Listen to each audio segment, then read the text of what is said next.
Hey guys, Zander here from Luxury Time. Today I'm going to be showing you a great assortment of watches we currently have in stock. And let's jump right into it. First up is a Breitling Navitimer.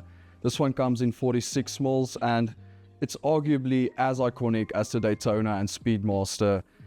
So this Navitimer here is a 46mm version, which makes it quite a big watch for a lot of people, but it's absolutely fantastic. Just look at the beauty of that dial. The sub dials really stand out on this piece. Comes on a beautiful leather strap with a deployment clasp. Just get the hang of this. With a beautiful open case back, which is quite rare for a lot of Breitling Navitimer models. Definitely something I would consider if chronographs are your thing. This is arguably one of the most iconic watches you can have in your collection. Next up is one for the ladies, a beautiful Tiffany Co ladies watch. Very funky, very cool, and you'll definitely stand out wearing this piece. So this Tiffany Co is very, very cool. Comes in a great jewelry style box, has extra straps, comes with a rally inspired dial. It has that iconic Tiffany blue, which hasn't died down since the hype started with it. Great piece, and also a big statement while wearing this piece. Very, very classy watch and good value for money in my opinion. And moving on to something a bit more niche, but something absolutely wonderful, is this vintage Heuer Camaro. It will never perform as a new watch, but that's not the appeal with a piece like this. It just has charm that I believe none of these watches here has. It has a beautiful tropical dial, meaning it's turning slightly brown with age, has beautiful patina on the lume plots. What it lacks in timekeeping, it makes up for in character. This piece is quite small, seeing that it is vintage. It has a beautiful cushion style case, which is quite rare, and just absolutely a wonderful piece to look at. And moving on to an absolute bestseller of ours is a Carrera Caliber 5 day-date watch. So this watch also punches well above its weight, good value for money. This is probably one of the best day-date complications you can buy for under 30,000 Rand. Automatic movement, classy. It's 41mm, making it perfect for most wrists. So with the Carrera day dates, there's so many different iterations. What we have here is a silver dial version, very understated, very good looking, and could easily be a daily for anyone. It has that classical appeal to it, but can also be dressed down and makes it just a very versatile watch. You get different dial colors on this. You get blue, you get black, you name it. Great watch. Also coming in at 30,000 Rand. I think this is absolutely a bargain for what you're paying for. Next up is probably pound for pound one of the best watches in production today, and that is the Tudor Black Bay 58. Coming in at 39mm makes it great for every wrist and gives it that vintage charm that a lot of modern watches lack. A lot of people don't like the gilt accents on it, but I absolutely like it a lot. And also comes in an assortment of different models and colors. For years now, I can't remember when this came out, for probably a decade now, this has been the go-to first luxury watch for a lot of people. The Tudor Black Bay 58, definitely a modern classic. I can't see this watch as dying in popularity anytime soon, as it is also quite a value proposition compared to its older brother, the Rolex Submariner. Also, it does look a lot like a Submariner, but there's a lot of things that differentiates it from its bigger brother.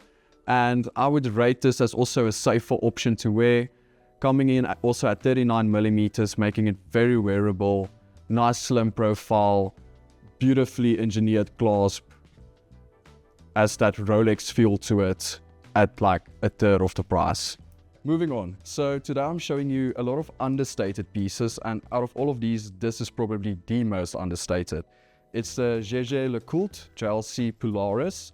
This is the former iteration. Recently they released a new version of it, and in a country where you can't really wear Rolex, this is the piece I would wear. Also good value for money. We are selling it for 100,000 Rand, and they say JLC is the watchmaker's watchmaker. It is just a fantastic piece. The finishing is next to nothing. The JLC Polaris is, in my opinion, a true connoisseur's watch. A person who buys something like this isn't buying it to flex on other people, it's to be understated. Logo is so small, like no one would even know this is a Jaeger-LeCoultre. It has a beautiful butterfly clasp, which adds to the security of this watch not flying off your wrist. Also, the case profile is quite thick, but that's what you would expect for such a heavyweight piece like this, coming in at 42 mils. Great everyday piece, and genuinely one of my all-time favorites. Moving on to the Panerai Submersible Navy Seals.